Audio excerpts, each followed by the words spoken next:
Hola a todos, muy buenas noches. Espero que se encuentren todos muy bien y les damos la bienvenida al Centro Psicológico. Mi nombre es Lixi Coral Cortés Mera, soy la licenciada en Administración y colaboro en el Centro Psicológico. Y a continuación les damos la bienvenida al seminario de Intervención Psicológica del Abuso Sexual Infantil, que va a estar impartido por el licenciado Maximiliano Agustín Román Morales. Bienvenido, Hola, Lick. buenas noches.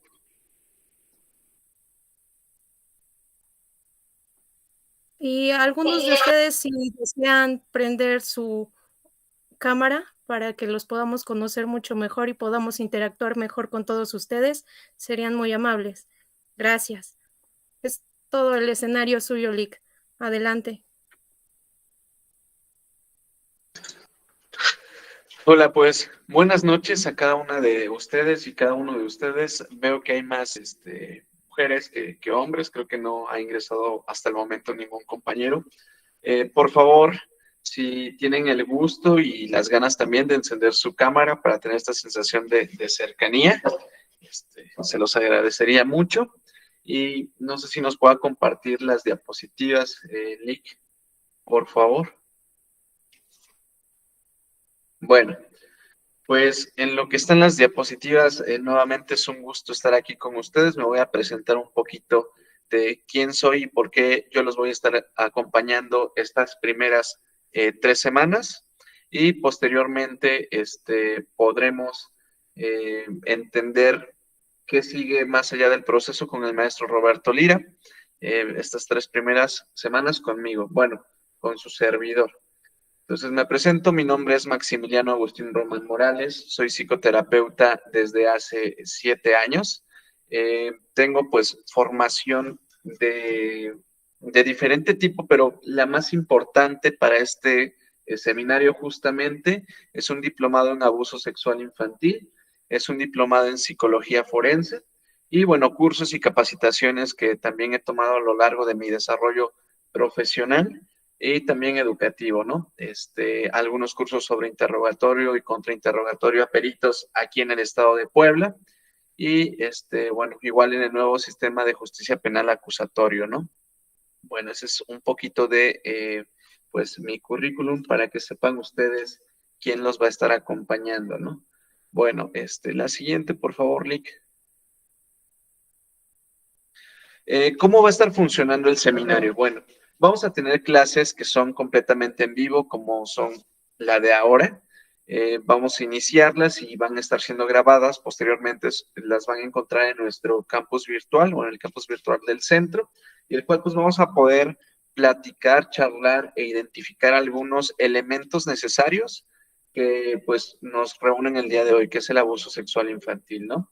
En la primera semana, como les mencionaba, vamos a estar nosotros, yo con ustedes, y la segunda semana con el maestro Roberto, que es un experto en el área forense y en el área penitenciaria de igual manera, ¿sale?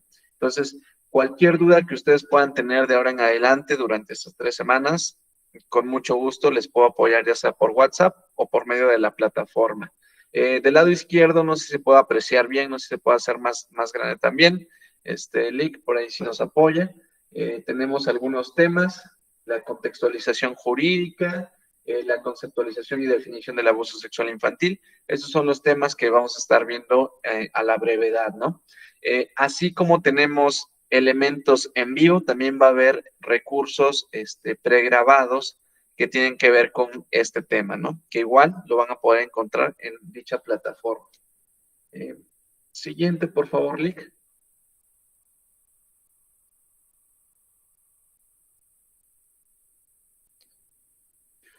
Perfecto.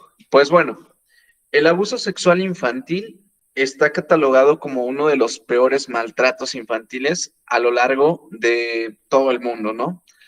Aquí en México, en Estados Unidos, en cualquier parte del mundo, prácticamente es uno de los maltratos infantiles más severos, ¿no? Junto a ellos, pues nos encontremos a otros más, por ejemplo, el maltrato físico hacia los menores, el maltrato emocional, el abuso sexual infantil, el abandono, no cuidar a los niños también físicamente, ignorarlos o no cubrir sus necesidades emocionales, ser testigos de violencia por parte de los padres y no hacer nada en el momento de la crianza. Maltrato institucional, aquí hace referencia, pues no llevarlos justamente a la escuela, no ofrecer los derechos que normalmente tienen los niños, ¿no? Recordemos que los niños tienen derechos especiales justamente por ser niños y niñas, ¿sale? Y adolescentes. Son derechos diferentes que nosotros tenemos ya como adultos.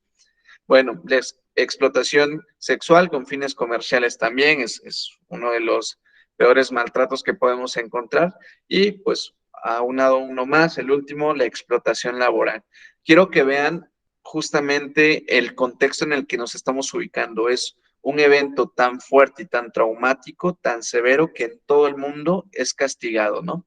Ya obviamente dependerá de las leyes de cada país, pero en cada uno de estos es castigado por la ley, ¿sale? Y es mal visto socialmente. Cuando hay un abuso sexual, por ejemplo, en México, es un tema social, de interés social, ¿sale? Que a todos nos interesa que no vuelva a suceder más, por lo tanto es un delito cuando se ejerce o cuando está presente, se persigue de manera automática, ¿no? Una vez que se presenta una denuncia sobre el tema. Eh, Ok, pues bueno, vamos a empezar un poquito con la definición. Eh, es importante justamente conocer qué es el abuso sexual infantil para no tener complicaciones a la hora de presentar ya sea peritaje o a la hora también de evaluar y de atender a nuestros pacientes. Bueno, les voy a leer a continuación lo que dice en la presentación y después pasaré a explicarles. Abuso sexual infantil. Los abusos sexuales a niños incluyen cualquier tipo de actividad sexual con un niño que esté destinada a proporcionar una satisfacción sexual a uno de los padres o a un cuidador o cualquier otro individuo que tenga alguna responsabilidad sobre el niño. En este caso también podría ser desconocidos. Lo que nos da a entender este texto es que el abuso sexual infantil tiene que ver justamente con una relación asimétrica, donde hay un pequeño, una pequeña, un adolescente que no tiene conocimiento completo de lo que está sucediendo, ¿no? Por lo tanto, este ejercicio, esta mala práctica, este tipo de violencia, es ejercido por un adulto simplemente para satisfacer algún tipo de necesidad sexual de ese adulto o de ese cuidador, ¿sale? Justamente en el DSM-4, en el apartado de otros problemas que pueden ser objeto de atención clínica, está ahí este apartado de abuso sexual infantil, ¿sale? Ahora sabemos que tenemos el DSM-5, que a través del DSM-5 también se encuentra en ese apartado de otros problemas que pueden ser objeto de atención clínica. ¿Y cómo no serlo? Debido a que en la consulta psicológica, no sé si cada una de ustedes y cada uno de ustedes ya se encuentra teniendo pacientes, pero es un tema muy común que nos vamos a estar encontrando. En la práctica que yo llevo de los 7, ya 8 años de práctica profesional, es un tema casi de día tras día. Cada vez que viene un paciente nuevo, la probabilidad de que mencione sobre un abuso sexual infantil que haya sufrido hace tiempo es muy alta esa probabilidad, ¿no? Bueno, vamos a encontrar entonces diferentes definiciones. En cualquier materia de estudio hay diferentes definiciones, ¿sale? Y el abuso sexual infantil no es la diferencia de varias definiciones, ¿no? Entonces, esto va a variar de autor en autor, ¿no? Bueno, permítanme un minuto. Si tienen alguna pregunta o duda, con toda confianza pueden interrumpirme y abordamos la pregunta, ¿no? Bueno, tenemos aquí la definición de la OMS. El abuso sexual como la utilización de un menor en una actividad sexual que no comprende sin que esté capacitado para dar su consentimiento o preparado evolutivamente. Adicionalmente, es una conducta que transgrede las leyes o los tabúes sociales.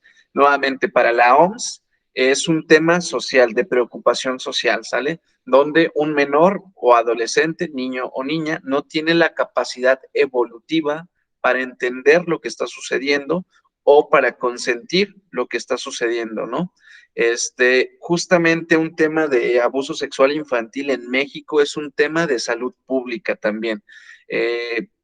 Hay muchos tipos de agresiones de este tipo, de esta índole, que no son reportados a las autoridades y por lo tanto, pues no son registrados. Las estadísticas actualmente sobre el abuso sexual infantil son altas, son de preocupación, pero no son todas registradas debido a la complejidad del mismo fenómeno que ya veremos más adelante, ¿no?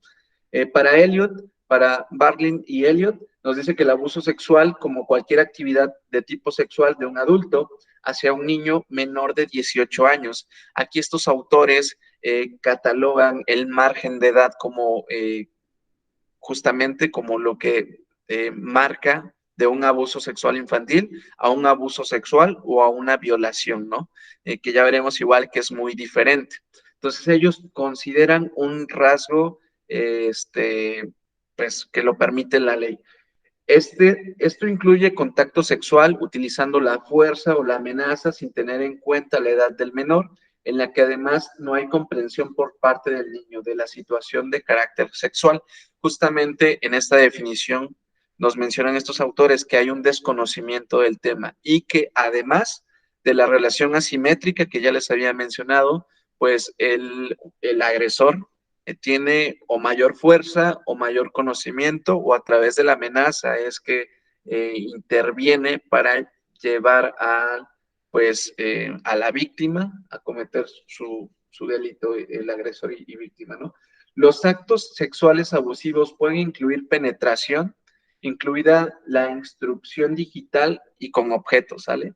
Sexo oral, tocamientos y actos sexuales sin contacto como el exhibicionismo. El abuso sexual infantil no se basa simplemente en la penetración de la parte masculina, ¿no? O de cuestiones fálicas, como bien lo conocemos, ¿no? Abarca mucho más. Por eso es que hay mucha confusión a veces en algunos expertos o incluso en la misma familia cuando vais acerca a tu consulta, porque dicen, pues es que eso no le pasó a mi niña o eso no le pasó a mi niño, cuando realmente pues abarca muchísimo este tipo de elementos, ¿no? Bueno, permítanme aquí, me salió una pequeña señal. Ah, ok. Bueno, Eh, vamos a platicar un poquito más sobre otras definiciones y ahorita les platico más hasta dónde abarca este tema, ¿sale? Sobre abuso sexual infantil.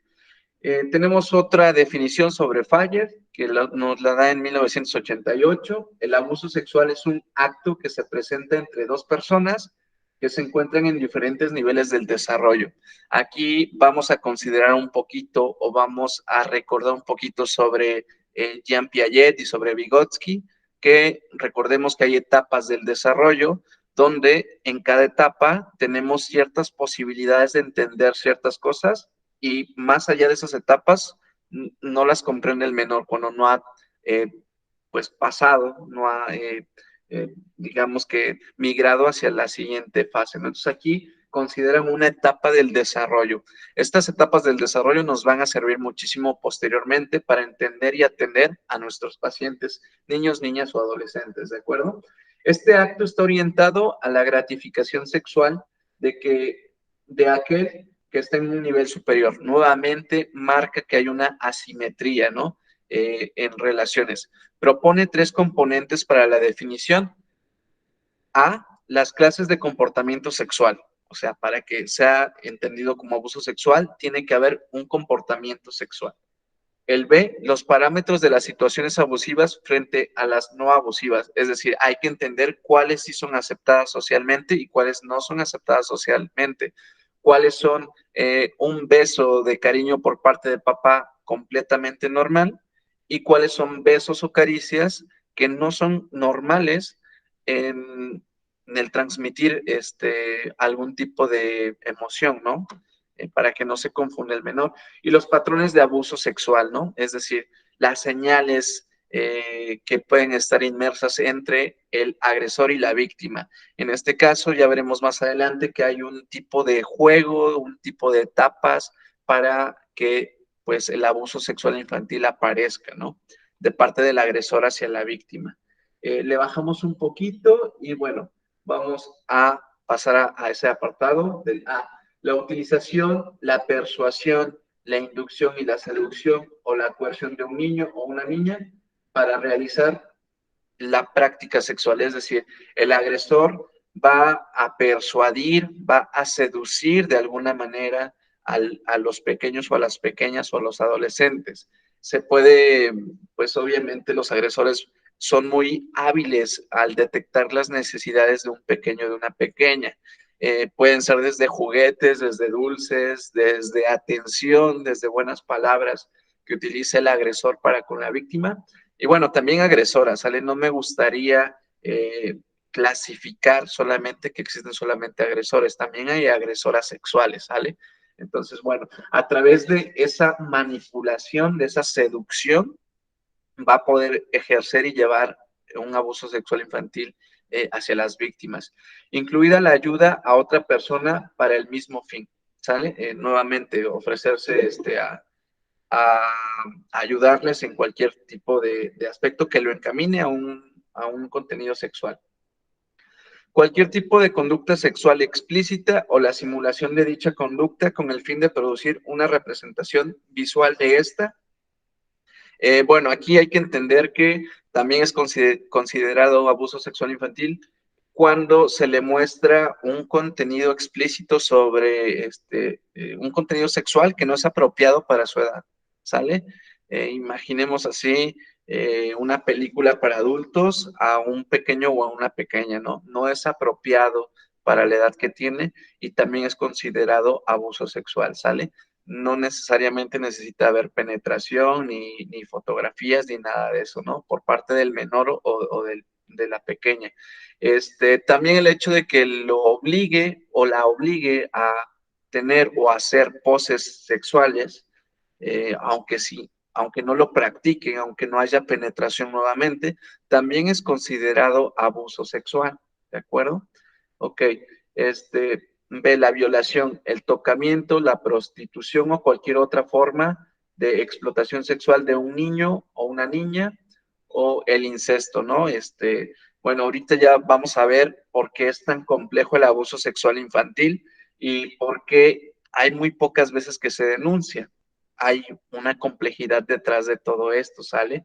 Y una razón también bastante compleja por qué no se denuncia. Pero igual la parte más compleja que tenemos es en el abordaje psicoterapéutico de estos pacientes, ¿no? Entonces ahorita, si nos damos cuenta, estamos encuadrando más o menos qué es el abuso sexual infantil. Vamos a la parte de abajo.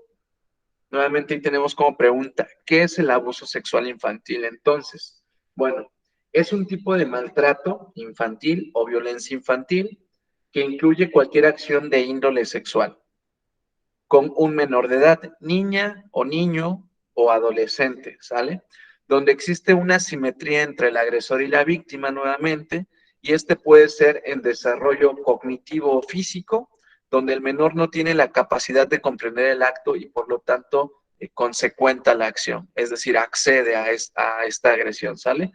Cognitivo, pues bueno, que tenga más conocimiento sobre el tema, que le esté engañando, que no tenga nada de malo el que se estén tomando fotos o tocando, por ejemplo, o incluso que los dos tengan el nivel cognitivo eh, simétrico, si en cambio en la parte física no. Sucede esto demasiado con niños, a lo mejor que no sé si les ha tocado compañeras y compañeros, que alumnos de primaria tienen la misma edad, pero alguno de ellos es más fuerte y transgrede pues a través de un abuso sexual y donde ya hay muchas veces igual penetración, ¿no? Ese es un ejemplo. Existen varias formas de violentar sexualmente a los menores. Vamos a ver algunas de ellas y vamos a hablar de ellas igual sin tener ningún tapujo en la boca, porque es importante llamar las cosas como son, por su nombre, para que las conozcamos nosotros, ¿no? Bueno, Algunas de ellas son la masturbación ante un menor o forzar que un menor se masturbe, es considerado abuso sexual. Las comunicaciones obscenas como llamadas telefónicas, mensajes de texto o interacción virtual, ¿no? Que tengan nuevamente una propuesta sexual a través incluso de estas herramientas de comunicación que tenemos, como el teléfono. Muchos casos han estado surgiendo. No sé si a su consultorio les ha estado llegando este tipo de situaciones, pero aquí donde nosotros nos encontramos es un tema, desgraciadamente, que va en aumento, ¿no? Y a través de estas herramientas como el teléfono es cuando son coercionadas o coaccionadas a que cometan dichos, consuman dichos eventos, ¿no? Manoseos o caricias que no son adecuadas, que no son propias de pues un adulto. Y bueno, el exhibicionismo o mostrarse desnuda ante un menor o desnudo ante un menor, ¿no? Aquí hay un tema cultural, ¿sale? También que debemos de considerar. En México, pues hay muchos, dependiendo del tipo de familia, pero pues culturalmente a veces los niños duermen hasta muy tarde en edad con mamá o con papá. Las niñas también hasta muy tarde con mamá o con papá, ¿no? Eso igual, pues prolifera o es un factor de riesgo que, que pues hace que una persona pueda ser violentada sexualmente. También es importante mencionarles que abuso sexual infantil también es considerado cuando en un cuarto o en una habitación está la cama de los padres y está la cama de los menores y los padres pues tienen actividad sexual cuando piensan que los niños o niñas están durmiendo, y también es considerado abuso sexual infantil, ¿no? Porque los niños y niñas pueden despertar y de ahí puede iniciar justamente un despertar sexual temprano, falsas creencias sobre lo que es sexo, etcétera, ¿no? Que ya veremos lo que es más adelante.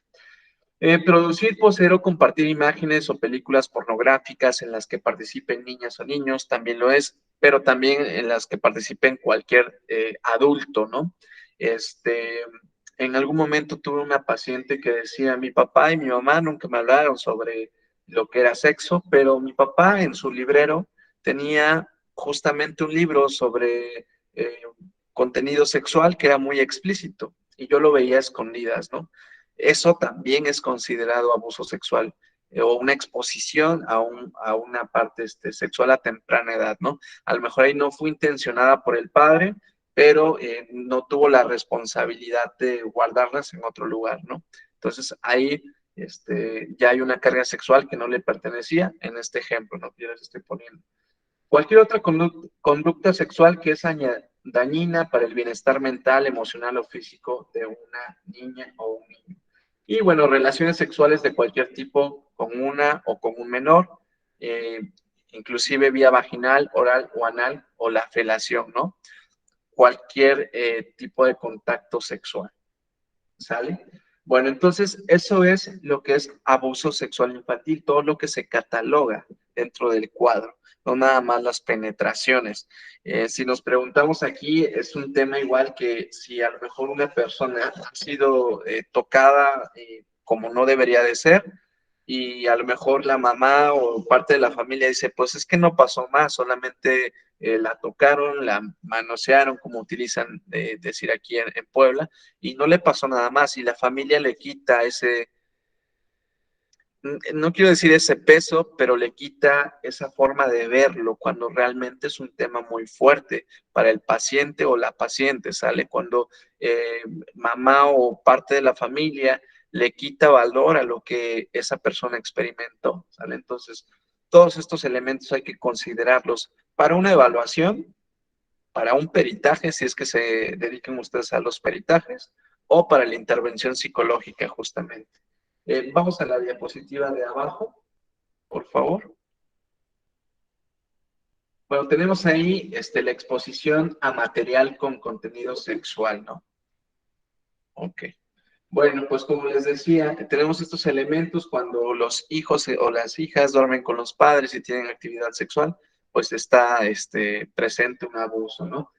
Cuando son expuestos a un contenido sexual para adultos, cuando se les enseña una película, cuando se les habla constantemente sobre ese tipo de temas, también es un tipo de abuso sexual. Me tocó atender a un pequeño que su mamá le tenía tanta confianza, un pequeño de 6 años, nuevamente fíjense que utilizo comillas aquí, le tenía tanta confianza que le platicaba a punto y coma lo que pasaba con su pareja, que ni siquiera era el papá del niño, ¿no? Entonces, más que confianza era otro tipo de situación, pero también estaba expuesto a ese contenido sexual de manera oral, ¿no? Y de manera auditiva para el niño.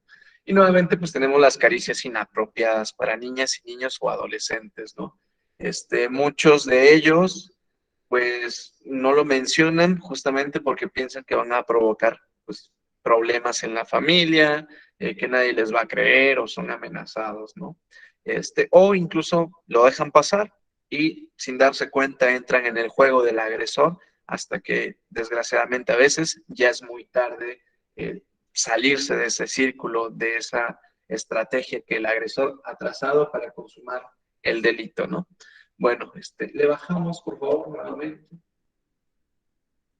Vamos a platicar un poquito sobre las especificaciones del abuso sexual infantil, ¿sale? ¿Cuáles son esos comportamientos sexuales sin contacto físico que se consideran dentro del cuadro, ¿no? Esto es importante nuevamente saberlo a la hora del diagnóstico. Bueno, comentarios sexualizados hacia el niño o la niña, los más frecuentes es que se realicen en su presencia, sin embargo, el agresor puede realizar comentarios obscenos por teléfono, notas o cartas. Aquí los comportamientos sexuales sin contacto físico forman parte del juego del agresor.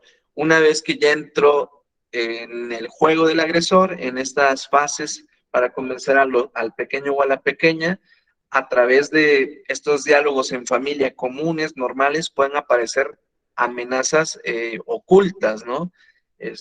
O miradas fijas que ocurren ahí dentro de la dinámica familiar, lo cual el pequeño o la pequeña pues impide animarse a hablar, a revelar el secreto, ¿no? La exhibición de genitales frente a los niños o las niñas, llegando a veces incluso a masturbarse delante de lo de ellos, también es un comportamiento completamente sexual. El voyerismo, espiar la intimidad del niño o de la niña, observarlo cuando se está bañando, cuando se está cambiando, también es abuso sexual, ¿no? Exhibición de materiales pornográficos, como ya los habíamos mencionado, libros, revistas, películas, videos, DVDs. Y bueno, la inducción a que el niño, niña o adolescente se desnude o se masturbe delante del agresor, ¿no? Entonces, a partir de aquí ya especificamos bien este tipo de elementos. Comportamientos con contacto sexual, recordemos, hay dos tipos, sin contacto, que son los digitales, y con contacto, que son ya los de prácticamente donde hay un contacto físico directo, ¿no? Comportamientos sexuales con contacto comportamientos sexuales con contacto sexual, por encima o debajo de la ropa, tocamientos en las partes íntimas, genitales, glúteos y pechos, inducción a que el niño, niña o adolescente realice tocamientos al agresor también, frotamiento de los genitales del agresor contra el cuerpo o la vestimenta del niño o de la niña o adolescente. Le pasamos, por favor, a la siguiente diapositiva. Muy bien, gracias. Penetración digital o con objetos, como mencionaba, ¿no? El agresor introduce un dedo en la vagina o en el ano, ¿no? No necesariamente tiene que ser el aparato reproductor del hombre, no necesariamente necesita ser el pene, pero aquí igual ya se entiende directamente como un abuso de penetración. El agresor induce al niño, la niña o adolescente a introducir sus propios dedos dentro de la vagina, ¿no? O del ano. El agresor introduce también algún elemento en la vagina o en el ano, también es una penetración digital. El agresor también induce al niño, a la niña o al adolescente a introducir algún elemento en la vagina, es decir, cualquier elemento, ya sea que forme parte pues de los dedos del menor o de la menor, o cualquier otro objeto, ¿no? Que introduzca en las partes o los genitales. Sexo oral, pues bueno, tenemos varias definiciones que estas definiciones les van a ayudar a ustedes a si se dedican al peritaje, a identificarlo y a ponerlo dentro de su informe pericial. Bueno, está el niño practica sexo oral al agresor o a la agresora, lo realiza con el niño o las dos modalidades, es decir, que el niño hacia el agresor o el agresor hacia el niño o a la niña, ¿no? Besos de lengua también es considerado un tipo de una conducta sexualizada. Succionar, besar, lamer, morder pechos también. El cunilinguis, que es lamer, besar o chupar o morder la vagina, o colocar la lengua en el orificio vaginal, ¿saben? Todas estas terminologías las utilizan en pues, los informes, como les menciono, ¿no? Las felaciones, lamer, besar o chupar o morder el pene. Y bueno, anilinguis, que tiene que ver con lamer o chupar el orificio anal, ¿no? Si nos damos cuenta, pues son obviamente palabras correctas para eventos correctos, ¿no? Nosotros como psicólogos y psicólogas no podemos estar ni poniéndoles nombres diferentes a lo que está sucediendo y debemos de conocer justamente los nombres correctos y lo que está sucediendo con los niños o niñas, ¿no? Y bueno, ya digamos que por último, lo más evidente de estas especificaciones o lo más obvio es la penetración vaginal, anal o en este caso aquí les ponían el coito con animales. Algunos agresores no solamente sobrepasan el tema de la agresión sexual, sino aparte obligan al pequeño o a la pequeña a que practique este tipo de conductas sexualizadas con animales, ¿no? Entonces, aquí hay que entender una cosa. Nosotros vamos a trabajar más con víctimas que con agresores, pero es un tema también que tiene que ver mucho con agresores. El agresor tiene que ser atendido también, ¿sale? No nada más las víctimas de abuso sexual infantil o de violación. El agresor debe de ser tratado justamente para que no cometa nuevamente más este crimen, pero también no es normal que una persona, pues, tenga ese tipo de conductas. Normalmente es un agresor que también sufrió o fue violentado sexualmente, ¿no? Y pues traspasa o transgrede el polo de ser víctima a ser agresor porque cree que es normal, por ejemplo, ¿no? O simplemente dice, pues si a mí me pasó, que le pase a alguien más, ¿no? Este tipo de pacientes a lo mejor los van a poder ustedes tener si algún agresor llega por ustedes obligado por la justicia, ¿no? En mi caso, yo atiendo tanto a víctimas como a agresores. Los agresores obviamente no vienen por su voluntad, sino vienen obligados, por lo tanto es muy difícil que quieran realmente cambiar, pero se intenta, ¿no? En alguna ocasión me tocó atender a un adolescente que justamente él era había mencionado que había sido agredido sexualmente, pero que en algún momento también tenía muchas ganas de agredir sexualmente a otras personas, ¿no? Entonces, aquí notamos que es importante atender a víctima, pero también al agresor, ¿sale? Y eso es algo que, pues, la justicia, por lo menos en el estado de Puebla, no lo menciona, ¿no? Actualmente con nuevos cursos, con nuevas perspectivas incluso de género, las nuevas masculinidades y toda esta revolución que tenemos en el ámbito jurídico y psicológico forense, incluso de intervención psicológica, pues podemos ya un poquito visualizar eso, ¿no? Bueno, pasamos por favor, Rick, la siguiente diapositiva. Ok, bueno, las revisiones sistemáticas estiman una prevalencia de entre el 10 y el 20% para niñas y menos del 10% en varones. En algunos artículos de investigación del 2018, ¿sale? El 10 y 20% a nivel nacional. Sin en cambio, nuevamente, estos datos no son del todo adecuados o correctos. Hay muchos de este tipo de delitos que no son denunciados por la complejidad y ahorita vamos a ver exactamente por qué. El ASI se encuentra asociado con un mayor riesgo de problemas psicológicos y psiquiátricos en la adolescencia y en la edad adulta, como el abuso del alcohol y las drogas, la depresión, la ansiedad, el trastorno de estrés postraumático, las prácticas sexuales de riesgo, la revictimización sexual e intentos suicidas y el trastorno de alimentación.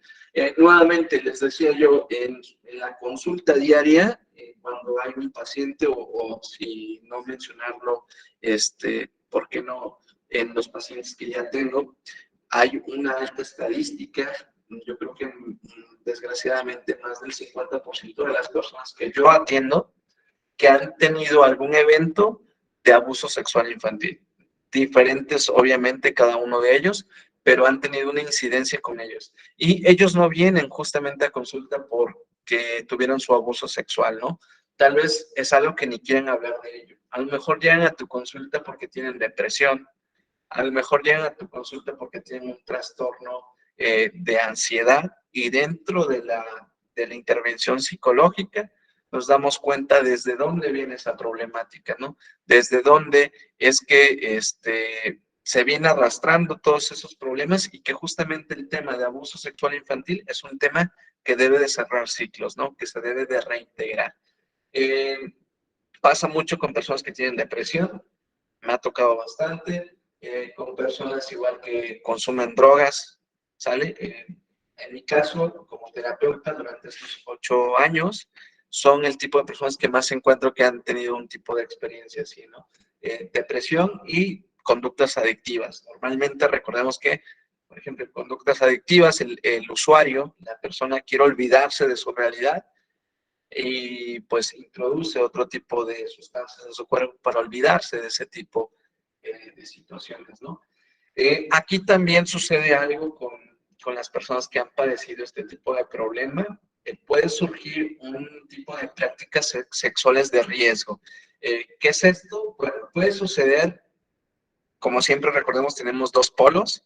Puede suceder o que haya un despertar sexual muy, muy temprano y muy constante, un líbido muy alto, que pues bueno, se requiera, se tenga el pensamiento el usuario que todo el tiempo necesita la actividad sexual.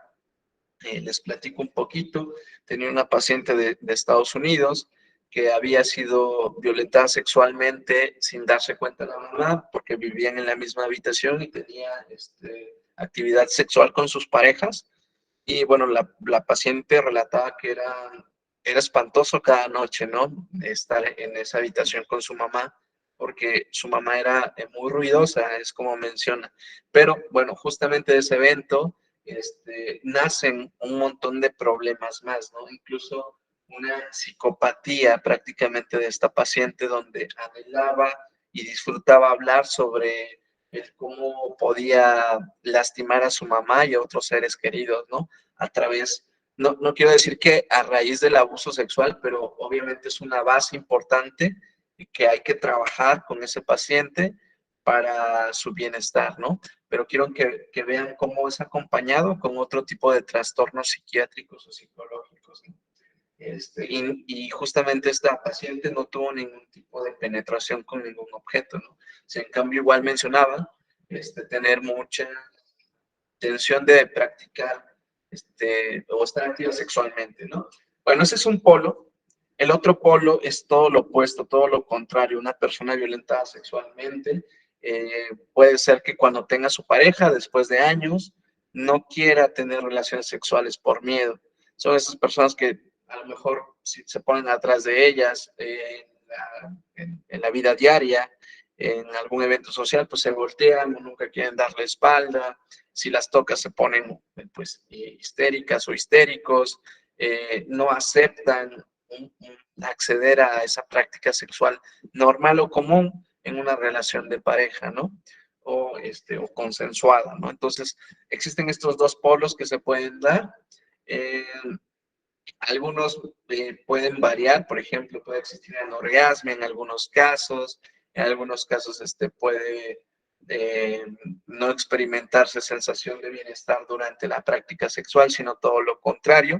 Y todos estos se van relacionando y vinculando justamente a lo que ya estamos platicando, ¿no?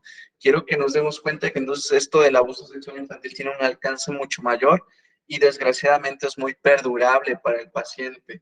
Me he encontrado con pacientes de 60 y tantos años, 63, no recuerdo, que es el paciente con más edad que yo he atendido, que le afecta hasta esa edad un acontecimiento así, ¿no? No lo ha resuelto y por lo tanto imagínense qué complicado y difícil es vivir durante 63 años, o bueno, dependiendo de cuándo haya sucedido. En este caso fue a muy temprana edad, pongamos 60 años, sale para no fallar, estar con ese tipo de pensamientos, ¿no? Bueno, ¿hasta aquí tienen alguna pregunta o duda o comentario, compañeros y compañeras? Con gusto puedo apoyarles. Creo que no, ¿verdad? Bueno, pasamos a la siguiente diapositiva. Muchas gracias. Bueno, tenemos ahí entonces, el abuso sexual infantil es un acto violento invisible y vamos a hablar ya directamente por qué es invisible.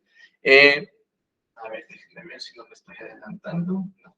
Bueno, realmente pensar que es invisible o no cuando hay tantas consecuencias, ¿cómo pensaríamos que es invisible, no? El abuso sexual infantil no es denunciado porque en su mayoría tiene que ver con un agresor que forma parte de la familia, ¿sale? El papá, el tío, el primo, el hermano, la mamá, la tía, la prima, la sobrina. Normalmente, en un 90% es un integrante de la familia. Digamos que el 10% son eventos o personas que vienen de fuera, ¿no? Personas que a lo mejor regresaban de la escuela y encontraron a otra persona desconocida y fueron violentadas. Ahí ya su definición cambia y es una violación como tal, ¿sale? Una violación. El abuso sexual infantil, si en cambio, se lleva a cabo por el mejor amigo de la familia, por nuevamente el primo, el sobrino, el papá. Pues imagínense, es bien complicado que una mamá vaya a denunciar, por ejemplo, a su hijo que agredió sexualmente a su otra hija, ¿no? Una vez me tocó escuchar eso y realmente pues como terapeutas, o sea, seguimos siendo humanos, no somos de palo, ¿no? Imagínense una mamá decir, pues, pero ¿qué hago, no? ¿Meto a la cárcel a mi hijo y cargo con lo de mi hija toda la vida o qué hago, no? Aquí nosotros debemos de ofrecer alternativas a la solución del problema, pero ya dependerá mucho de la decisión de la familia, ¿no? De lo que va a pasar. Nosotros siempre vamos a invitar a las personas que vengan al consultorio a que denuncien para que esto no suceda. Siempre vamos a invitarles, siempre vamos a sugerirles, por lo menos que haya una orientación psicológica y jurídica, ¿no? De lo que podría pasar. Muchas personas también tienen miedo de que pues es muy costoso o que mucha gente se va a enterar o que qué va a pasar si el resto de la familia se entera, ¿no? Entonces, quiero que vean la complicación, ¿no? Que tenemos. Normalmente es un integrante de la familia. Descubrirlo también es difícil. Los ojos de la familia también van a estar nublados por esta dinámica que ya poseen, ¿sale? Muchas de las mamás, en su mayoría mamás, mujeres, pues no aceptan que su esposo, que el papá de sus hijas, de sus hijos, ha cometido ese tipo de agresión, porque mencionan, pues es que es tu papá, ¿no? O es su papá, ¿cómo es que puede hacer cosas así? Pero realmente sucede, les comento, es muy alta la tasa de este tipo de situaciones, es muy alta en México, no sé si en otros países sea igual, pero aquí en México es muy alta, ¿sale? Y ya podemos entender entonces por qué no es denunciada, ¿no? Ese tipo de eventos. Bueno, entonces, por eso es que aquí yo les pongo la pregunta si el abuso sexual infantil es un acto violento o invisible, ¿no? Realmente no lo es para aquellas personas que están atentos o atentas de la dinámica justamente, ¿no? Hay varias señales para identificar que un menor fue violentado sexualmente. Bueno, aquí tenemos una tablita sobre cómo ven algunos el abuso sexual infantil comparados con otro tipo de maltrato, ¿sale? La tolerancia cultural y social en el abuso sexual infantil es nula, es decir, todos creemos que el abuso sexual infantil está mal, que las agresiones sexuales están mal y que no son aceptadas en ningún nivel social ni cultural, ¿sale? A diferencia de otros malos tratos, es alta. Por ejemplo, el castigo físico, el verbal, el regañar, el golpear a los niños, Aquí se tiene una visión tutelar de los niños, ¿no? Donde dicen, ok, es que mi hijo es mío, entonces yo puedo hacer con él lo que yo quiera, ¿no? Pero recordemos que esta nueva postura de que los niños tienen derechos especiales diferentes a los de nosotros, ahí es donde entran pues justamente estas normas y obligaciones del adulto hacia el niño, ¿no?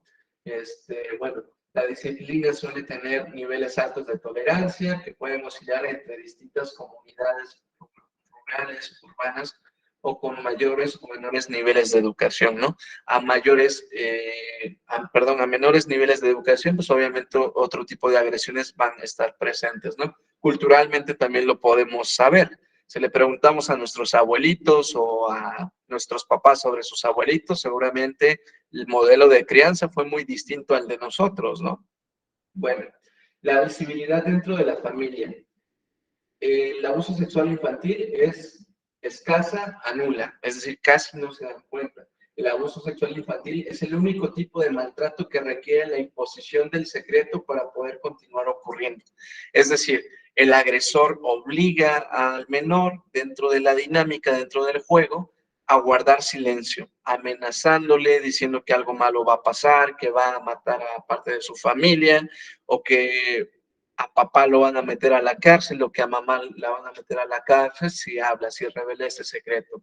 Entonces, es algo que está oculto, que no puede decir el pequeño o la pequeña, porque todo se termina desde su perspectiva, por todas esas amenazas. Nuevamente aquí complica el hecho de visualizar y de entender los abusos, ¿no?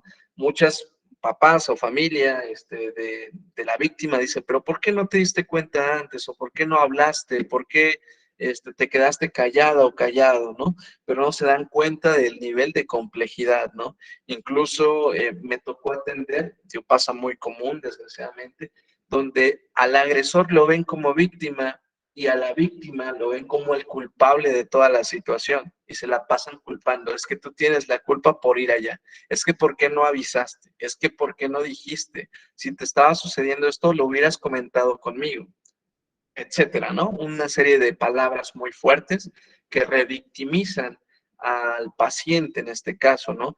Y que nuevamente puede crear un montón de problemáticas a largo plazo, ¿sale? La revictimización es bien importante que la evitemos. Aquí es importante mencionarles, yo creo que les voy a mencionar también más adelante, que si nosotros somos peritos y estamos recolectando información por primera vez con ese usuario, es importante solamente hacerlo una vez, ¿sale? Solamente hablar del tema una vez, ¿sale? Hasta donde el paciente quiera, dependiendo de la edad que tenga, claro, ¿sale? A veces se hace a través de la terapia de juego la hora de juego diagnóstica, a través de ese medio, o nuevamente les repito, depende de la edad que tenga, ¿no? A través del dibujo, a través del juego, incluso ahí hay que tener justamente pericia en lo que se está diciendo para poder identificar estos elementos del abuso sexual infantil, ¿no? Desgraciadamente también es un evento que no ocurre una vez. Si ya ocurrió una vez, el agresor dice, ok, ya vi que sí se puede y no ha pasado nada. Y continúa con esta serie de eventos. Bueno, la visibilidad en otros maltratos es alta para el castigo físico o maltrato emocional. La negligencia no requiere la imposición del secreto para poder continuar, ¿no? Incluso es muy bien hablado, ¿no? Yo a mi hijo le doy un par de nalgadas para que se comporte, ¿no? Y se lo comparten mamás o papás a otros padres, ¿no? Deberías igual de educarlo así, ¿no? Por ejemplo, la gran diferencia entre abuso y otro tipo de maltratos. La visibilidad fuera de la familia es nula para el abuso sexual, salvo que el niño devele o revele lo que le está sucediendo o que presente signos físicos altamente sospechosos como un embarazo o o no es visible, el abuso sexual no es visible a los ojos externos. Si en la familia no se dan cuenta de lo que está sucediendo, es mucho más complicado que a lo mejor el maestro se dé cuenta. Pero fíjense, los maestros muchas veces son los que reportan, muchas veces son aquellas personas que saben lo que está ocurriendo, pero no saben cómo abordarlo, ¿no? A veces el pequeño o la pequeña, su escape, su salida es la escuela y les encanta ir a la escuela porque es el único lugar seguro que sienten ellos, más que el de su propia casa. Muchas de las veces los maestros son los que escuchan y tratan de hacer algo al respecto, pero por el nivel de su complejidad no saben qué hacer, ¿sale? Si a nosotros se nos complica como psicólogos o psicólogas, imagínense un docente que no tiene tanto conocimiento sobre el tema, ¿no? Bueno, entonces, esto va a seguir ocurriendo hasta que una de dos, o se revele lo acontecido, bueno, una de tres, se revele lo acontecido, o que alguien se dé cuenta de la familia, o que a lo mejor una persona externa por pura casualidad, suerte, rompa el silencio, o igual cuando el pequeño, que ya no es tan pequeño, que se vuelve adolescente, ponga sus límites, ¿no? Pero para que eso pase es mucho más difícil que todo lo demás que les acabo de comentar, ¿no? Entonces, pues nada más es algo que saben el agresor y la víctima, pues los demás ni sospechan, ¿no? Bueno, otros maltratos, su comparación es relativa, las personas se pueden dar cuenta y decir, ok, es su papá, lo está castigando, es su mamá, lo está castigando, es el hermano mayor, no puede estar haciendo nada malo.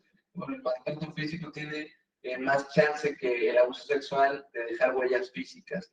Estas suelen ser más variadas, se pueden ser más evidentes, ¿no? No sé, moretones y demás. Aquí menciona, por ejemplo, cuando hay elementos muy evidentes, ¿no? Un embarazo, obviamente, a una temprana edad, 12, 13 años, no es para nada normal, ¿no? No es para nada de esperarse. Dependiendo, claro, todavía en nuestro México, algunas regiones culturales con prácticas que no son del todo apropiadas, ¿no? Eh, por ejemplo, en la parte de Oaxaca hay algunos lugares que todavía en algunos lugares pues se negocia, ¿no? Algún tipo de trato, los padres con el padrino, con la persona que tiene pues algunas intenciones con algún miembro de su familia, ¿no? Por ejemplo, una hija que la negocien con otra persona, ¿no? Bueno, a nivel cultural todavía está eso en algunas poblaciones, no en todas, pero eso no deja de ser una agresión también, ¿sale? Y eso no deja de ser también que esté violentando los derechos de las niñas, niños o adolescentes, ¿de acuerdo? Bueno, eh, ¿preguntas hasta ahí? Nada. No sé si me preocupa eso porque no sé si están entendiendo todo o no le están entendiendo nada, pero voy a pensar positivamente y voy a esperar que sí estén entendiendo y que no haya dudas y más adelante podamos platicarlo, ¿sale? Bueno, le bajamos por favor a la siguiente diapositiva, este link. Bueno, tenemos factores de riesgo, no sé si se logren apreciar ahí, estas diapositivas las van a encontrar también en su plataforma. Tenemos algunos factores de riesgo al maltrato infantil, ¿sale? Se los voy a leer por si no lo alcanzan a ver por ahí. Bueno, va a haber familias donde haber sido objeto de abuso o negligencia en su infancia, papás que han sido abusados o no puestos en atención para cuando eran pequeños, pues es muy probable que cuando sean grandes, pues también sean ese tipo de padres, ¿no? Que no prestan atención a lo que está sucediendo con papá. La hiperreactividad al estímulo del ambiente, ¿no?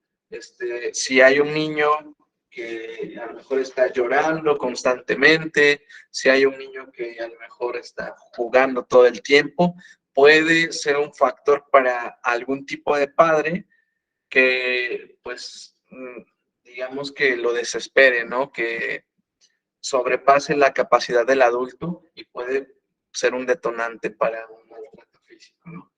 Baja tolerancia al estrés por parte de la familia también, ¿no? Imagínense, no sé si han visto, si han escuchado vecinos por ahí, algunos pacientes, donde los papás hablan con los menores a puro grito, ¿no? A pura grosería. Algo cómico ahí para mencionarles, había una vez un pequeño que hablaba con pura grosería, ¿no? El maestro le comenta a la mamá y el papá y la mamá y el papá con pura grosería le dicen, no debes de decir groserías, ¿no? Entonces, Ahí es un ejemplo de eso, ¿no? Trastornos emocionales o mentales o físicos por parte del menor o de la niña o del niño, obviamente es un factor de riesgo, ¿no? Al no poder hablar adecuadamente, al no poder moverse adecuadamente, lo puede hacer una víctima, pues para el agresor, mucho más apropiada, por llamarlo de alguna forma, ¿sale? Con mayor posibilidad para coaccionar, ¿no? Debido a que tiene alguna incapacidad. Dificultad para conocer, para ponerse en el lugar de los hijos y falta de sensibilidad en sus necesidades, ¿no? Cuando no existe esta empatía por parte de los padres hacia los hijos, recordemos que existen modelos de crianza, y son 4 modelos de crianza, no sé si los recuerdan. Vamos a imaginar que es un modelo de crianza el negligente, donde pues se ocupan más de otras cosas menos de sus hijos, ¿no? Entonces, pues es un ejemplo, ¿no? Donde no hay empatía, los niños crecen con diferentes cuestiones negativas o desarrollan emociones o sentimientos negativos hacia sus padres por lo mismo, ¿no? Okay. El estilo comportamental y conceptual rígido o bajo nivel intelectual. Aquí hay que considerar 2 cosas. Una, si la familia tiene un nivel educativo bajo, ya habíamos mencionado que es más probable que haya más agresiones, más faltas o violaciones de los derechos de las niñas, de los niños, pero también de toda la familia, ¿no? Estadísticamente hay más problemas de violencia intrafamiliar en lugares donde pues justamente no existe información o educación de este tema, ¿no? Entonces ahí podemos entenderlo. Problemas de ludopatía o drogodependencia y alcoholismo, ¿no? Obviamente al tener un papá, una mamá que consume algún tipo de psicotrópico o algún tipo de droga, pues no va a cuidar a sus hijos, ¿no? Es más probable igual que puedan agredir a un niño o a una niña cuando la mamá o el papá no está mirando exactamente hacia ellos. Ok. Y bueno, mala relación de la pareja, o una gestación no deseada, ¿no? Cuando el niño no es deseado, cuando la relación va mal. Eh, Sucede también cuando, bueno, aquí lo mencionaba, cuando uno de los padres tiene algún problema emocional también, ¿no? ¿Han escuchado ustedes sobre el TLP, que es el trastorno límite de la personalidad? Eh, También, pues, bueno, les comparto sobre esta pequeña experiencia. Tengo una paciente que tiene TLP, lleva una relación obviamente muy tóxica, por llamarlo así, con su pareja, por justamente la sintomatología del TLP, y pues obviamente que la visión estaba hacia la relación de pareja que tenía, y sus hijos quedaron olvidados ahí, eh, pues en un cuarto de habitación solos durante días, mientras ellos salían constantemente, ¿no? Entonces, también cuando hay un padecimiento emocional o psiquiátrico con alguno de los padres o con los padres. Bueno, por parte de las niñas o del niño, cuando es prematuro también recordemos que hay etapas del desarrollo, y cuando es prematuro a veces existen algunos problemas del desarrollo que los pueden hacer vulnerables. Déficit físico o psíquico por parte del niño también es evidente al tener alguna problemática que le impide expresarse adecuadamente. Problemas médicos crónicos o de retraso en el desarrollo, igual que le impiden, Lick, por ahí si le sube al de niñas, por favor. Al amarillito. Gracias. Bueno, problemas crónicos o de retraso en el desarrollo. Problemas de conducta también, ¿no? Cuando mencionan que los pequeños tienen una conducta que no es, los papás ya se cansan de tratar de corregirlo equivocadamente y pues les dejan de prestar atención. Falta de ajuste a las expectativas de sus progenitores, ¿no?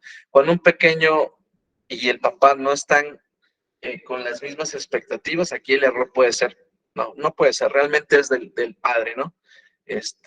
Porque él es quien pone las expectativas, el pequeño va creciendo y desarrollándose, pero bueno, puede ser un factor vulnerable también que pues afecte a los niños, ¿no? Al decir, por ejemplo, es que yo quería una niña, no un niño, yo quería un niño, no una niña, pues las expectativas de los padres ahí se ven fragmentadas, ¿no? Socioculturales, pues el desempleo por parte de los padres, ¿no? El aislamiento social. Hay familias que son muy cerradas, que solamente interactúan entre ellos y no tienen ni amigos por ningún lado, ¿no? Entonces, impide también el hecho de que el menor pida ayuda o de que incluso la parte que no ha sido agresora tenga el apoyo adecuado, tanto de las autoridades como de algún otro tipo de familiar, ¿no? Porque pues están muy cerrados. Es un estilo de familia cerrada.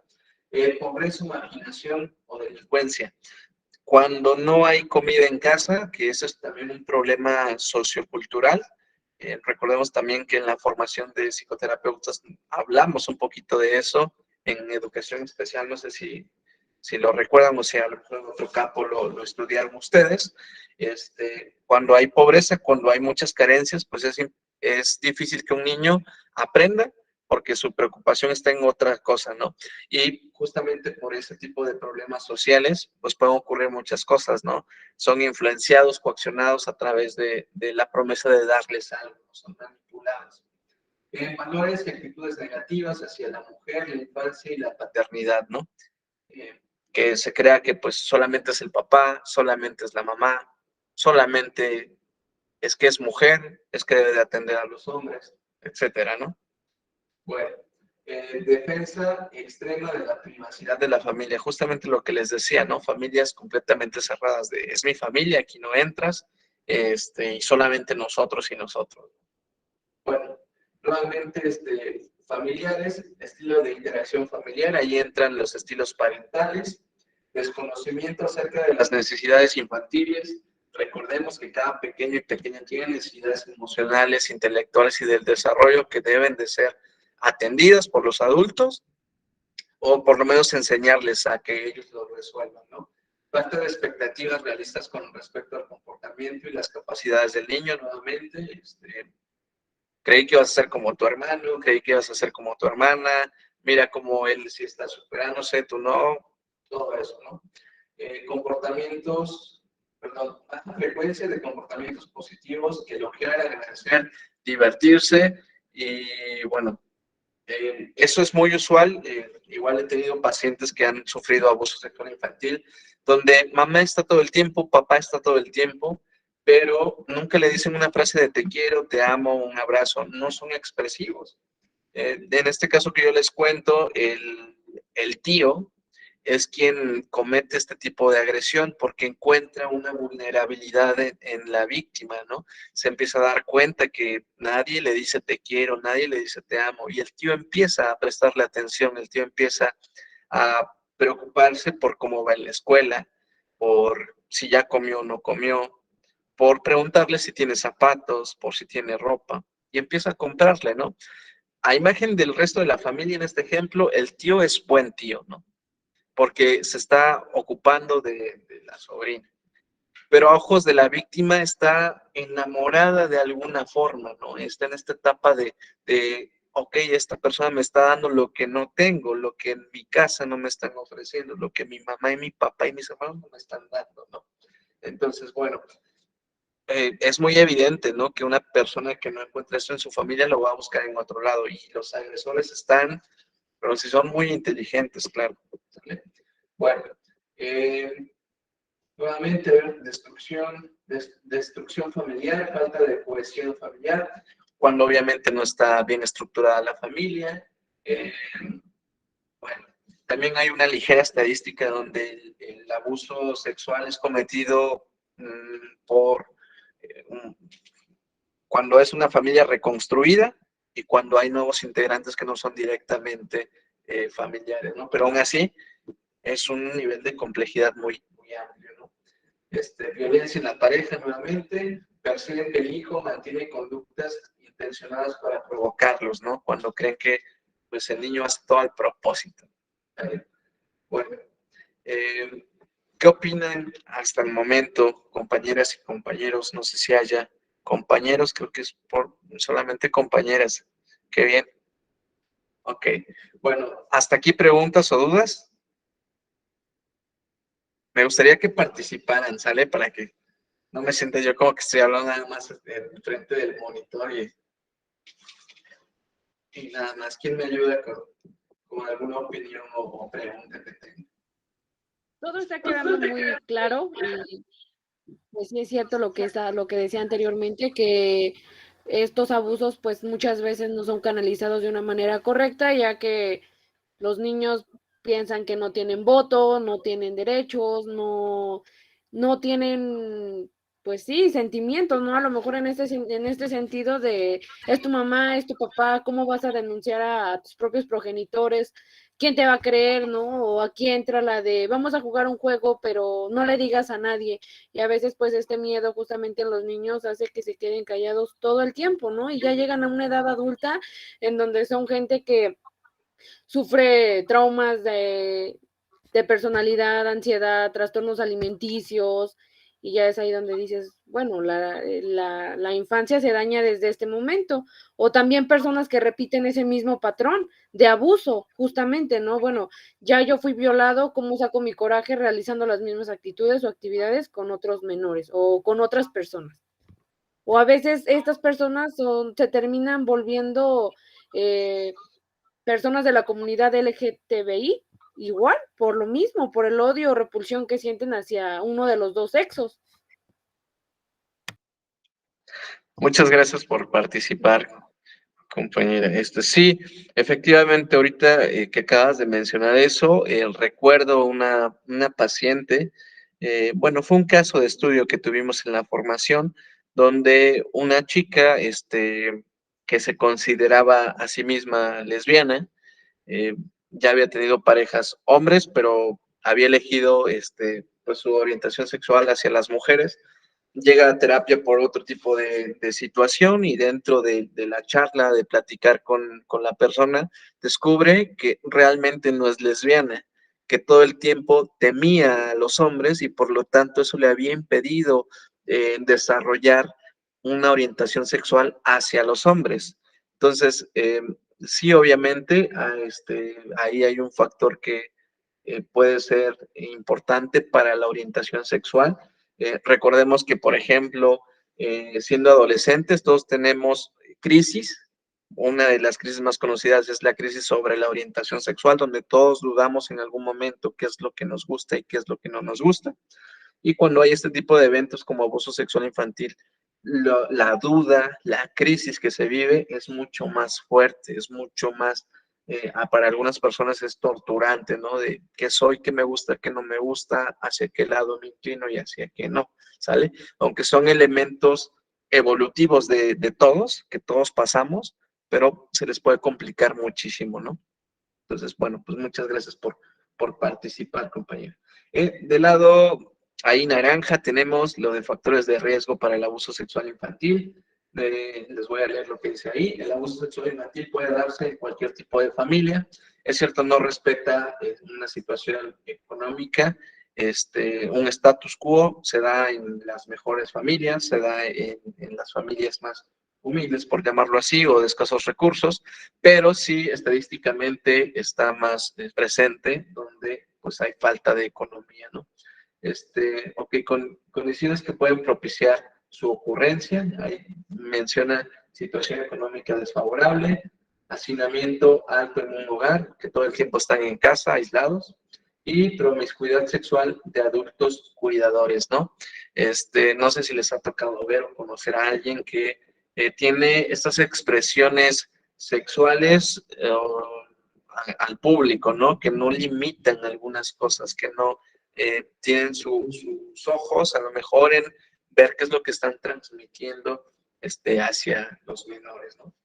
Bueno, desde la perspectiva de las niñas y de los niños y adolescentes hay una sensación de abandono que requieren cubrir o que cubren a través del agresor, desgraciadamente. Hay un rechazo físico y un rechazo emocional. Adelante, compañera Claudia. Una duda nada más, en donde dice hacinamiento alto en un hogar, entiendo que es como, bueno, cuando ya hay como un cúmulo bastante bueno, de personas en el hogar. Su micrófono. Sí, cuando hay un cúmulo de personas considerado en número o en tiempo, ¿sale? Por ejemplo, ahorita, bueno, no sé si recuerden que en pandemia, cuando inició pandemia, lanzaron algunos programas, no sé si en su estado pasó o en Capital pasó, pero aquí en Puebla lanzaron varios programas, ¿no? Sobre contra la violencia de género y lanzaron toda una promoción para prevenir este tipo de abusos, ¿no? De violencia intrafamiliar, de abuso sexual infantil. Y en cada uno de estos estados, bueno, aquí en Puebla sucedió así, lo trataron de implementar en todos los municipios para que los niños y mamás y, ¿por qué no decirlo?, papás también pudieran denunciar si es que fuera el caso, ¿no? Daban un número de emergencias donde podían marcar y la policía iba y les auxiliaba o a través del DIF les ayudaba. Entonces, en pandemia todo esto aumentó, seguramente, o no sé si ya les esté pasando, con esto de la pandemia el número de pacientes incrementó también, o de personas que consideran que la salud mental es importante. Eso es bueno que lo tengan en mente los pacientes, pero pues no está bien o no está padre que las personas lleguen porque han sido agredidas, ¿no? O violentadas. Sí, a eso hace referencia, compañera Claudia. Gracias. Claro. Bueno, los hacen vulnerables a manipulaciones, estos elementos, ¿no? El rechazo físico, el rechazo emocional y el abandono, ¿no? Por parte de sus cuidadores. Bueno, bajamos a la siguiente diapositiva, por favor, Lick. Bueno, muy bien. Ahí, del lado izquierdo, el nombre dice, o el título dice, el abuso. Muchas gracias, Lick. El abuso sexual para la víctima y el victimario no es de la noche a la mañana, ¿sale?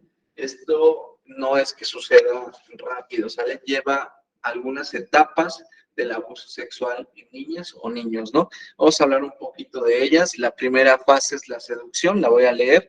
La persona abusadora o la agresora realiza con la niña o el niño actividades que le son divertidas y le gusten a fin de ganarse su confianza, ¿no? En el ejemplo que yo les mencionaba, el agresor nota que hay una carencia de reforzadores positivos, de cariño, de decir que se le quiere, etcétera. Entonces ve esa oportunidad y empieza a preocuparse por la sobrina, ¿no? Decía, a ver, sobrina, ¿qué te hace falta? Vas muy bien en la escuela, no vas bien, etcétera, ¿no? Para la persona que no tiene o que carece de ese tipo de situaciones, pues es todo, ¿no? El tío es el mejor. Hay una interacción abusiva, continúa con juegos eróticos y sexuales como besos, caricias y tocamientos en genitales, ¿no? En este caso, exactamente, el tío, una vez que había preocupación, que la víctima sabía que había interés por parte del tío, el tío llegaba medio borracho, medio ebrio a la casa de la sobrina y pues la mamá le preparaba de comer al tío, la mamá de la víctima, y el tío se iba a ver a la sobrina qué hacía en su cuarto, ¿no? Se acostaba, platicaba con él y poco a poco se fue acercando tanto hasta que pues hubo no nada más tocamientos en este caso, sino realmente una penetración, ¿no? Constante, un abuso constante de la víctima. Bueno, eso sería el punto 2, la interacción abusiva se da poco a poco, ¿sale? El agresor va midiendo hasta qué o hasta dónde puede llegar.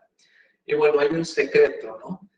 Para mantener la relación abusiva aparece la ley del silencio y el chantaje o las amenazas por parte de la persona abusadora, ¿sale? Es ahí donde se dice, si tú revelas algo, voy a matar a tu familia, me voy a ir a la cárcel y no te gustaría eso, voy a matar a fulanito, sutanito, perenganito y te vas a quedar sola.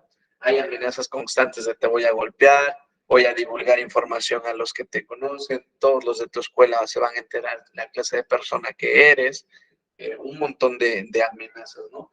Para justamente asegurar el secreto, asegurar de que vuelva a suceder y de que el agresor se sienta seguro, ¿no? Entonces, fíjense, este secreto, estas relaciones abusivas no aparecen una vez, son reforzadas constantemente por el agresor.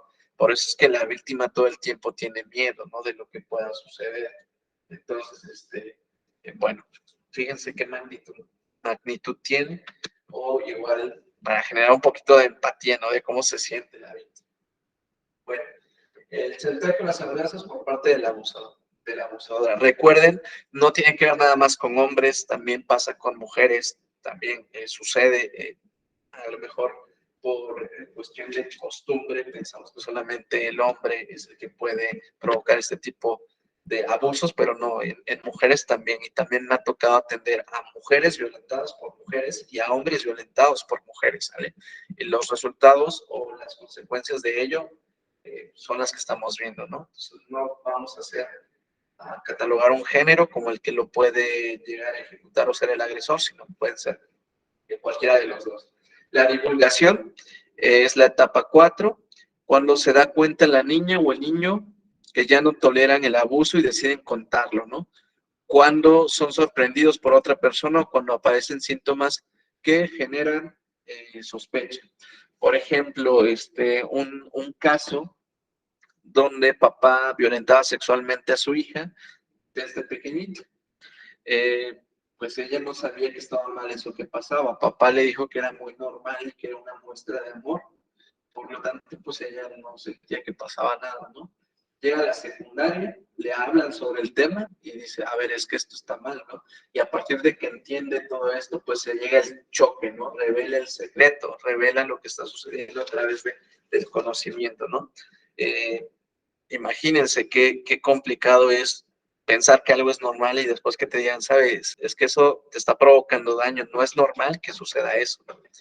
Y pues no era ningún acto de amor, es evidente, es obvio.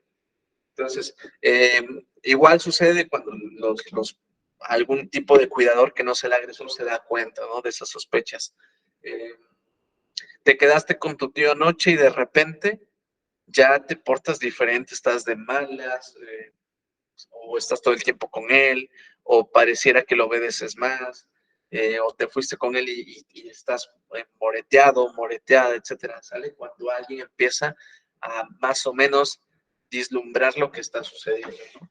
Y, bueno, la regresión o retracción, cuando la niña o el niño se siente descalificado por las personas adultas, en lo que dice, niegan la evidencia de los hechos o en ocasiones presionado para retractarse de lo que ocurrió, ¿no?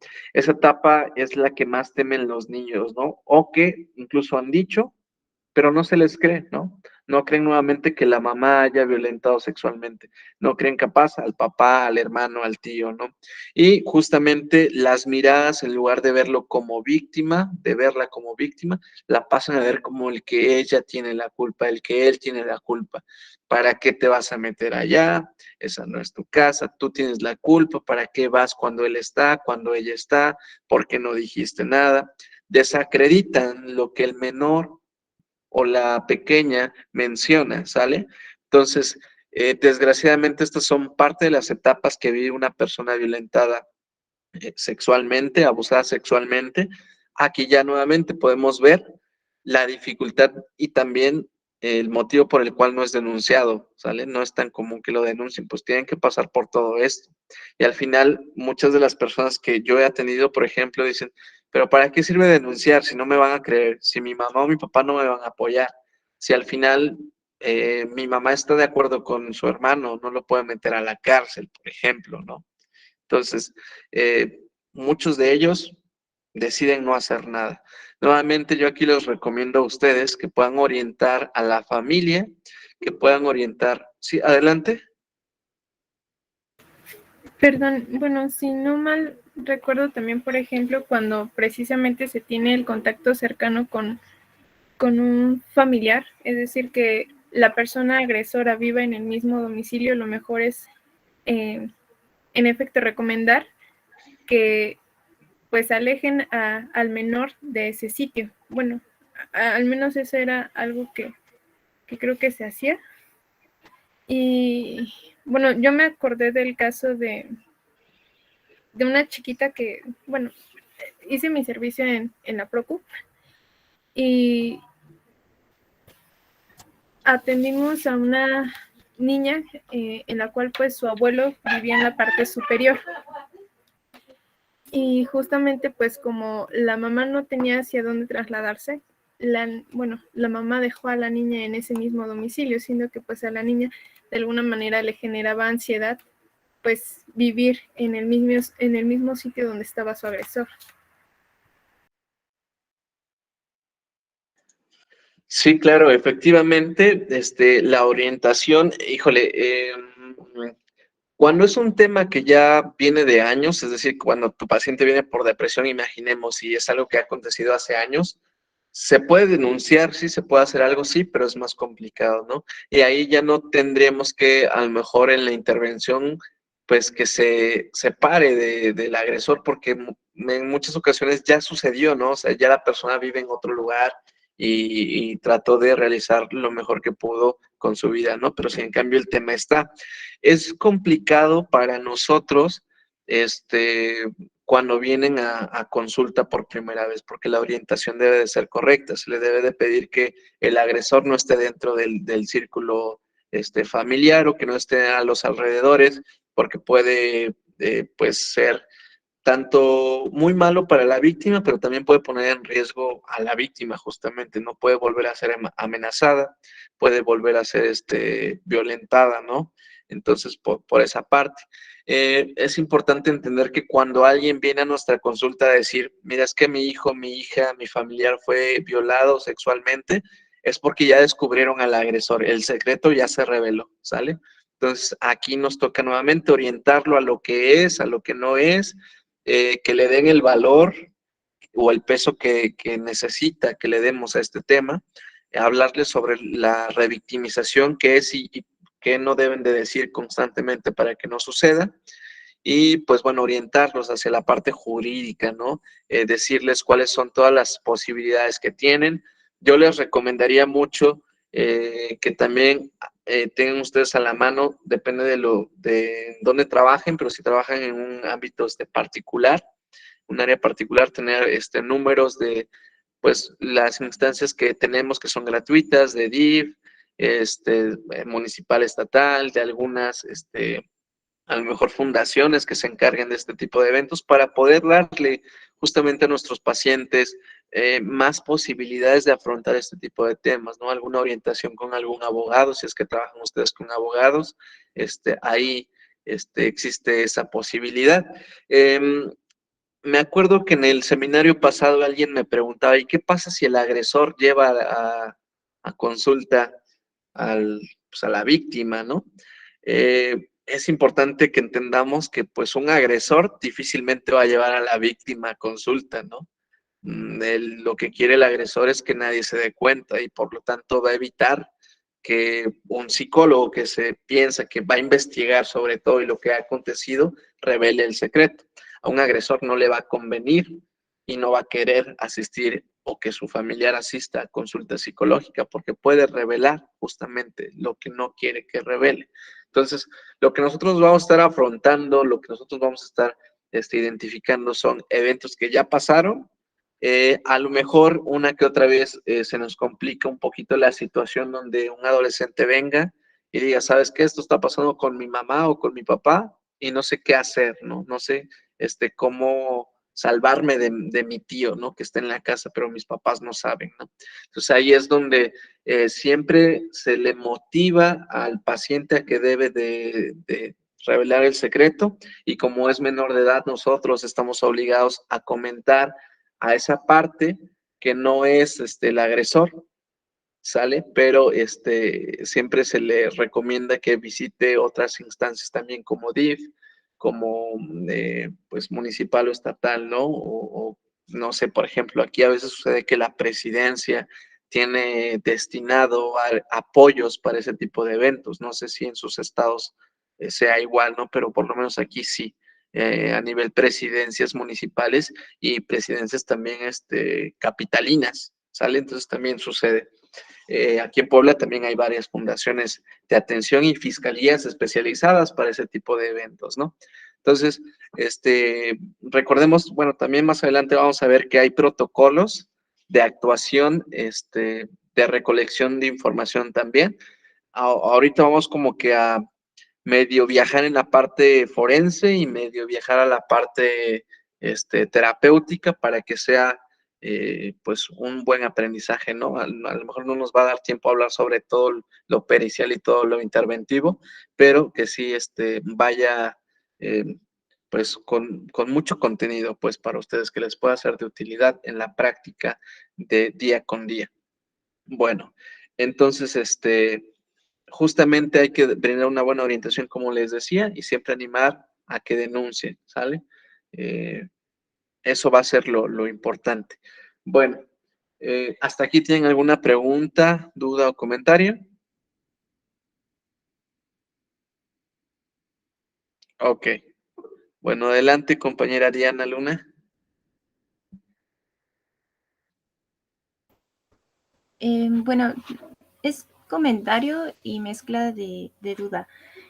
Creo que es importante mencionar dos aspectos que son esenciales. El primero de ellos, pues, es la importancia de la educación sexual desde adecuado al nivel de desarrollo del menor o la adolescencia o la adultez temprana.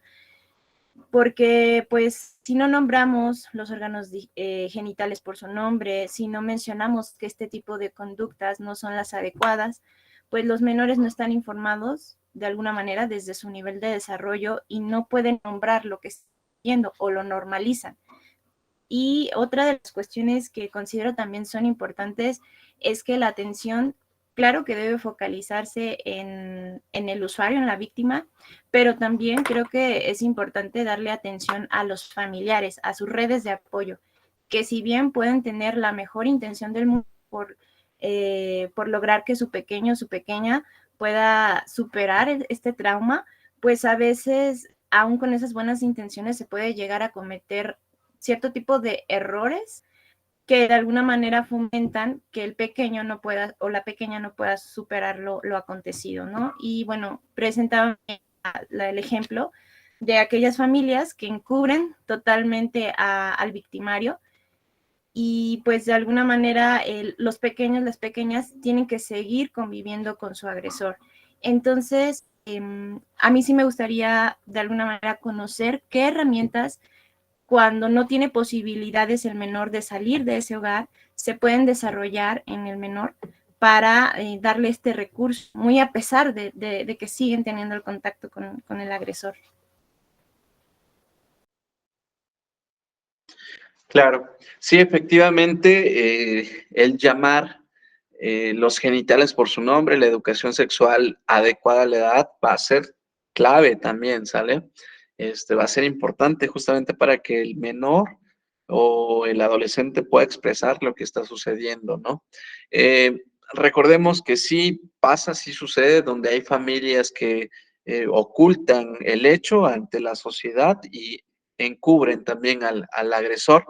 Recordemos que hay diferentes tipos de familia.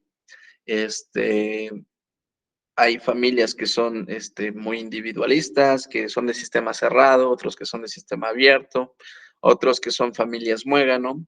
Entonces, hay diferentes tipos de estilos de familia, ¿sale? Aquí normalmente en su pregunta, compañera, pues vamos a entender que es un tema donde ocurra más o menos en adolescentes, ¿no? Porque en pequeños, o sea, sí lo pueden externar, pero cuando alguien lo lleva a consulta por este tema, no están, no, bueno, no me ha tocado, ¿no? Que estén dispuestos a ocultar al agresor, ¿no? A lo mejor sí a no denunciar, a lo mejor a poner ciertos límites no tan grandes como serían los apropiados, pero no continúa la misma dinámica familiar una vez que se divulga, una vez que se revela el secreto. Algo en el sistema familiar, por lo menos un poquito, debe de cambiar, cambia de hecho, ¿sale? Porque ahí lo que se podría trabajar es desde un enfoque sistémico familiar, lo que se me ocurre. Obviamente sin involucrar al agresor, ¿sale? Yo acostumbro mucho, siempre aparte de la orientación, acostumbro mucho a involucrar a la familia porque recordemos que el contexto puede favorecer o perjudicar absolutamente a nuestro paciente. ¿Sale? Entonces, no me ha sucedido así. De las veces que ha sucedido más o menos parecido, algo en el sistema familiar cambia. Por ejemplo, que vivían todos en la misma casa, el agresor cambia y se va a una casa enfrente o a 2 calles, ¿no? Pero si en cambio siguen teniendo encuentros, ¿no? Que no son saludables. Lo que aquí convendría en el paciente, bueno, eso es a nivel familiar, ¿sale? A nivel familiar, algo cambia, algo sucede. Nuevamente, la terapia familiar sistémico podría ayudar mucho a eso, a que se den cuenta hacia dónde está la mirada y cuál es el alcance que puede tener si continúa eso. Por otro lado, hay que crear fuerzas yoicas en nuestro paciente, ¿no? Dependiendo del enfoque que ustedes utilicen, siempre está enfocado a eso, a crear fuerzas yoicas donde el paciente tenga la capacidad de sobreponerse al contexto o a la situación que le está provocando el malestar, ¿no? Si es un pequeñito, nuevamente a enseñarle una educación sexual apropiada, a enseñarle qué es lo que está pasando y a que ponga o que comunique a las autoridades responsables, en este caso el cuidador que no es el agresor, que algo está sucediendo, ¿no? Para que puedan justamente delimitar ese cuidador, ¿no? Pero si lo pensamos bien, nuevamente hay familias en su mayoría que no denuncian, pero sí hay un cambio, ¿sale? Entonces, más adelante podremos ver algunas estrategias de intervención, algunas estrategias que pueden ayudar a que el paciente o el usuario que sean de manera interventiva, pues, ¿sale? Es importante también entender que dependiendo del enfoque que ustedes usen, podremos encontrar técnicas específicas, pero yo siempre les voy a recomendar que a la familia le involucren mucho, ¿no? Que puedan platicar con ellos. Visto desde el sistema, desde la terapia sistémica familiar, cuando sucede un abuso sexual infantil, la mirada de los cuidadores que no son los agresores hacia dónde estaba, ¿no? ¿Por qué es que no se dieron cuenta? ¿Por qué no lo notaron? ¿Cómo es ese sistema familiar, por ejemplo, ¿no? Y cómo podrían hacer un cambio en ese sistema familiar para que no vuelva a suceder, incluso no tenga tantas secuelas la persona que ha sido violentada. Y ya desde el punto de vista individual, pues sí, trabajar emociones, trabajar pues el evento traumático, ¿sale? Ok, espero haber resuelto la duda, compañera, y si no, en la siguiente sesión podemos hablar más sobre el tema, que tiene que ver más con la intervención. Ahorita es la conceptualización. No sé si alguien más tiene alguna pregunta o comentario. Con mucho gusto, pues escuchamos. Creo que no, ¿verdad? Bueno, entonces vamos a darle cierre a esta primera sesión que tenemos en vivo. Esta sesión la vamos a encontrar después en su plataforma. También el día de mañana por la tarde van a poder encontrar una contextualización jurídica de lo que es el abuso sexual infantil por parte del licenciado Felipe Gil, de una firma que tenemos como socios aquí con la cual trabajamos, entonces para que él pueda explicarles pues el contexto jurídico, ¿no? Esa clase va a ser pregrabada y pues bueno, la van a tener ustedes disponibles en su plataforma, en su campus virtual, ¿de acuerdo? Entonces, de mi parte, eso es todo. Les recuerdo, mi nombre es Maximiliano Agustín Román Morales y durante estas 3 semanas voy a estar apoyándoles. Y pues agradezco a la licenciada Litsi por ser la moderadora de este espacio. Adelante, compañera Jessica. Una pregunta. Bueno, independientemente de que la grabación se va a enviar, ¿no nos podrían compartir las diapositivas aparte? Sí, claro. Ok, gracias. También la Solo era eso. encuentran en su plataforma. Sí, Ok. claro. La encuentran en su plataforma. Por favor, después de las 2, debido a que pues se tiene que resubir el video, ¿sale? Entonces ya van a poder encontrar eso ahí. Y también van a tener algunas lecturas complementarias y alguna actividad que tienen que realizar a lo largo de esta semana. Y nos veríamos en la siguiente semana, lunes, para poder continuar con estas charlas, estas clases. ¿De acuerdo? Agradezco nuevamente a cada una de ustedes, a cada uno de ustedes, si por ahí está un compañero que no logro identificar o que pueda estar viéndolo posteriormente. Muchas gracias por su tiempo y atención. Y pues hasta aquí, Litsi, muchas gracias nuevamente. Muchas gracias. Buenas noches a todos. Cuídense. Bonita noche, gracias. Adiós, hasta mañana, buenas noches. Gracias.